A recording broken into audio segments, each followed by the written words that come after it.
Hey, thanks for joining, folks.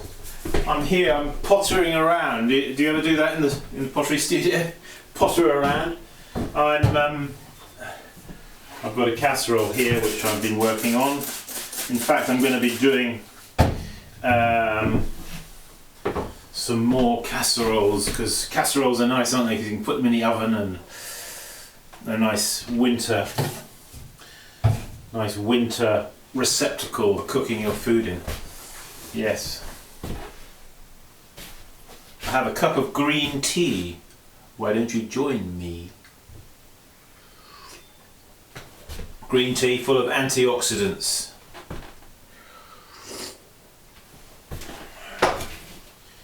So yeah, I've been reading about green tea. So I've made a decision. I'm going to drink more of it. Do you ever make decisions about food and say, I'm not going to eat that anymore, it's killing me, or I need to eat more of that, or drink more of this, or I need such and such? Food choices, very important, aren't they, because they affect our daily lives. So one of my decisions is I'm going to drink more green tea. So what was I going to do? Yes. Oh yeah, I wanted to show you this. This is going to be a very quick and funny clip, because it's going to be not very coherent, because I've got to do a little bit of preparatory work to get ready, and I've got to do something over there. I just wanted to show you this. So it's going to be bits and bobs, I'm afraid. I'm going to show you, remember, a couple of clips ago, or I don't know, it might even have been the last clip, I can't remember. But remember we had a little parcel that we did up? Well, I'm trying to undo it now. Oh.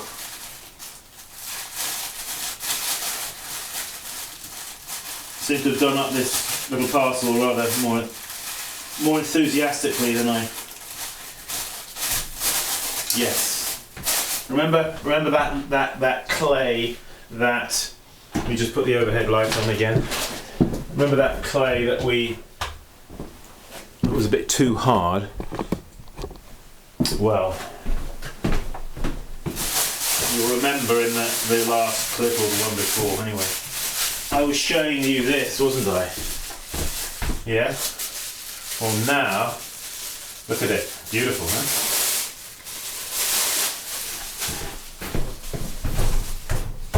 So that's ready to go. Hey ho, it's ready to go.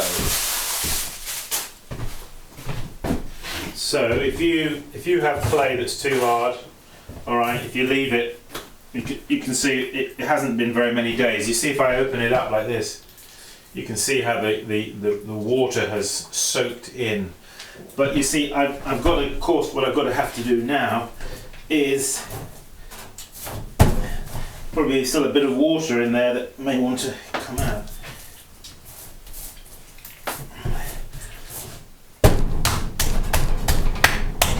I'm going to have to give that a knead.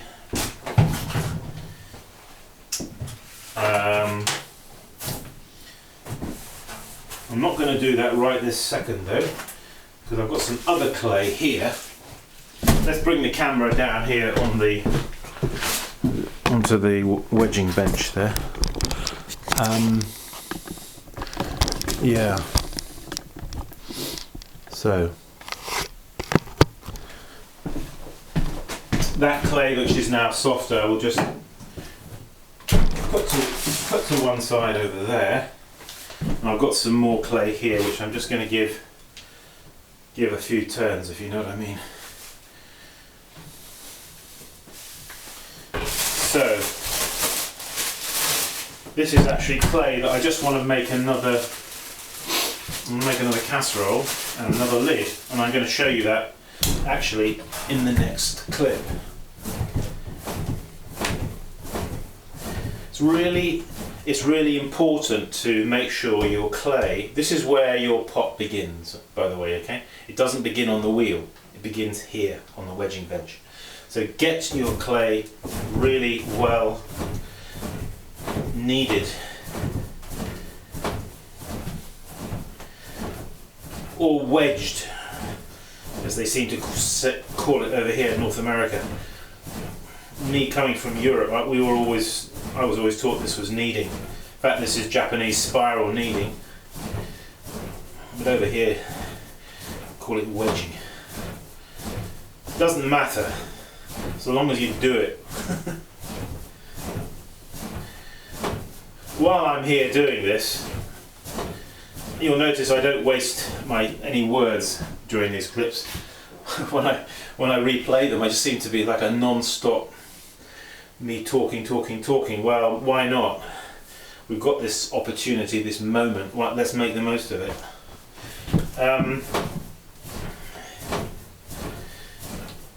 I prefer this kind of kneading method.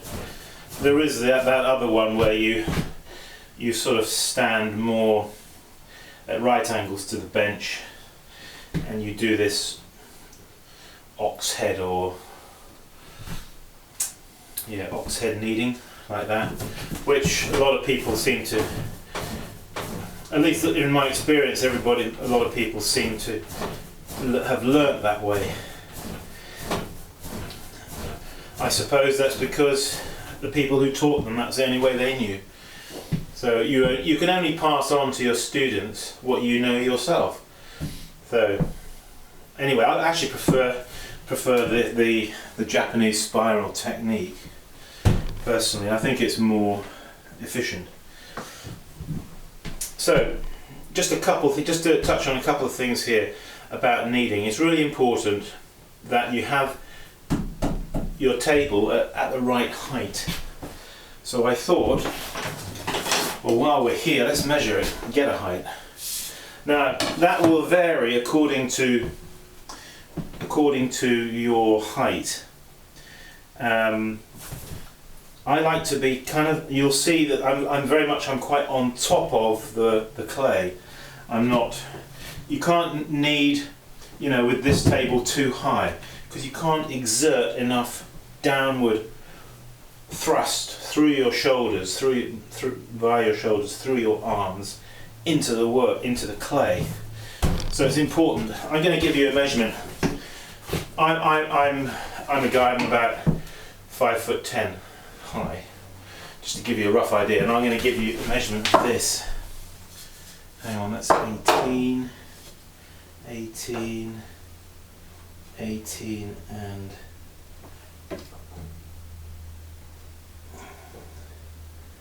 18 plus 11, what's that?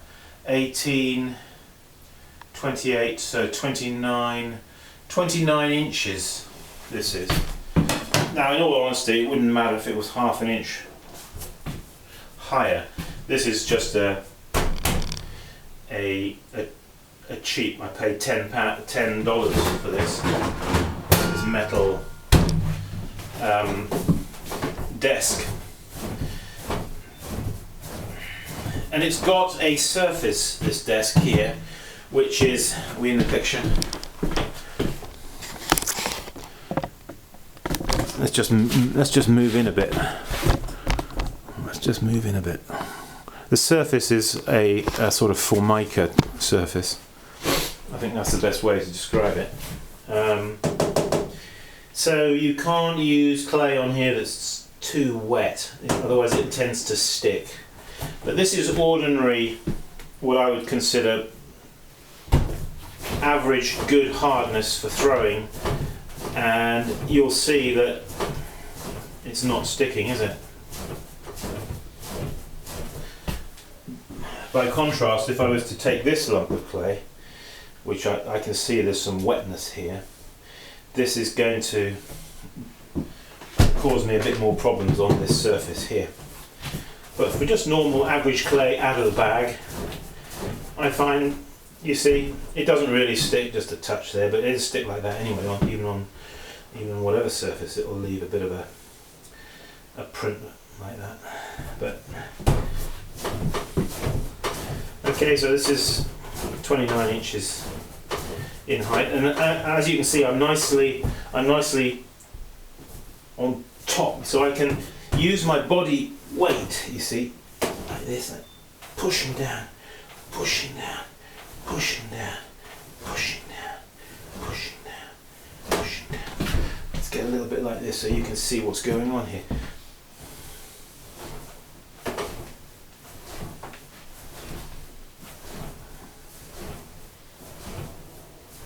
Nice sunlight coming through the window. And you really want to do this 100 times. And you want to get a good posture when you do it. I recommend you put your left leg forward and you lean into the clay, you see, and the important thing is when you do this, you keep your arms straight. You don't bend your arms doing it like this. If you do that, you'll wreck your back. Right? So you don't do that. So you bring it up, push it down. Let's just do this in slow motion. So it's down. Now this left hand pulls it up. The right hand creates this pattern, this fold here. That happens with the right hand. Okay? And you bring it up on its tail end like that, and down, and round, and down. And then when you lift it up, you just turn it a little bit like that, you see? It rotates here. So you lift it and then just turn it a little bit. And that gets it ready for the next fold. And push it down. Okay, so you want to do that about 100 times. And let your body weight do the work. Don't do the work with your arms. Lean into it, head down. Okay? To finish it up, you just let this bit here just grow bigger and bigger and bigger until it kind of consumes this part.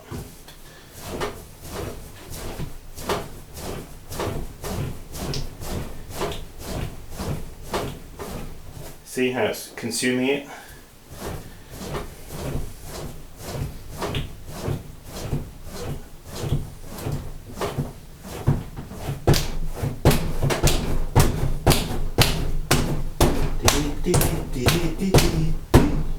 Okay, ready to go, ready to weigh up now with your scales, weigh up, pull off and weigh up lumps. Alright, that's just a few little nuggets on kneading there and your wedging bench. I've got to do another little job over on the other side of the workshop over here because I'm going to spin the camera around. And right now I'm over here and I've got an important little job to do. I'm working in a very small space here, which is great from the point of view of keeping warm. Now you'll notice my wheel here, and you'll notice the close proximity of my wheel to the wall there, and those shelves here. Incidentally, if you're in a studio and you've got shelves up, alright, don't leave open shelf brackets like that are in any way near your head height, okay, up round here, because you find that you won't see them, and if they're at head height you can bash into them with your head. Alright, so something to watch out for. What I wanted to do was I've got some little pieces of red ribbon here, which I'm going to tie here on the end. It's just a little something to catch my eye, you know. so that I don't walk into it.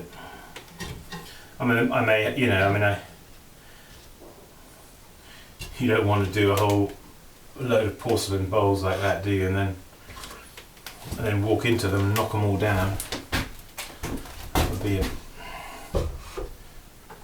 I've got a permanent red marker here. I'm also just marking up the end of the shelf bracket again, so that it catches my eye, because I've noticed quite often walking around here to get on the wheel, sometimes I come around the corner here and I'm already touching the shelf here. So, well, you could say, Simon, well, move the wheel, move away. Yeah, well, I may do that as well. It's just that I haven't got much space in here, so I'm sort of working a little bit constricted, if you know what I mean. I actually wanted to put some of these mixing bowls that I made, because right below here I've got the fire, and so I want the heat to come up, you see, and circulate around these bowls, because I want them to get thoroughly dried out, because I'm actually wanting to get them into the bisque pretty soon. Yeah. So yeah, if you've got a workshop like this, you're working in a limited area, don't leave open shelf brackets without. It's better to have a shelf, even if there's nothing on it, a wearboard, I should say, a wearboard in here, rather than just have it just an open shelf bracket, just to save you sticking it in your eye, you know. So, life in the pottery goes on. Yeah, I've got to go over there and weigh up that weigh up for the casserole. Why don't I just give you the casserole? This is what we're going to be making next. This is going to be a casserole with a gallery that's going to have a lid. Whoops.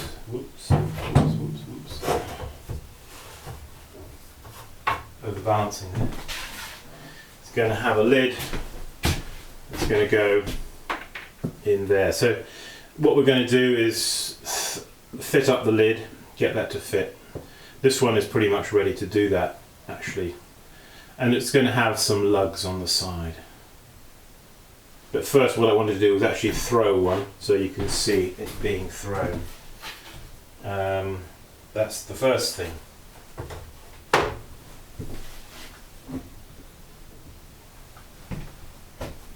Yes, okay, so I'm going to carry on and do that now, get that ready, and we'll join you in the next clip. So until then, visit my website, simonleachpottery.com. We've got throwing tools there and other bits and bobs, stuff that might interest you. So check us out there. Okay, you can also access my YouTube clips via my website. Yeah, and I might just mention, because I get a lot of people writing to me saying, "Oh, Simon, have you done a clip on such and such? I need to find a clip on such and such." It's actually very easy to use the search box at the top of the YouTube page. If you put in there, say for example, you want to find a video clip on pulling handles, say, or applying handles. So what do? Where do you look? Because a lot of clips, I find it difficult to know where to look. But it's very easy. All you put in Simon Leach, and then put in dash pulling handles, or pulling and applying handles, or handling coffee cups, whatever it is. Just put that in this little search box at the top. Type it in. Okay, press enter, and it'll take you to all of the clips that are related to that search. So you'll find all the clips there that anything to do with handling or whatever it is. Or maybe it's not handling, maybe it's like throwing a picture or trimming a bowl. You know, just put that in the search, write that in after my name, what it is you want to find, and press enter, and it'll take you there. It's very simple. I get so many people asking me, you know, where can I find this clip? So anyway, if you're one of those people, just do that, okay? Hey, keep practicing. See you soon. Bye-bye.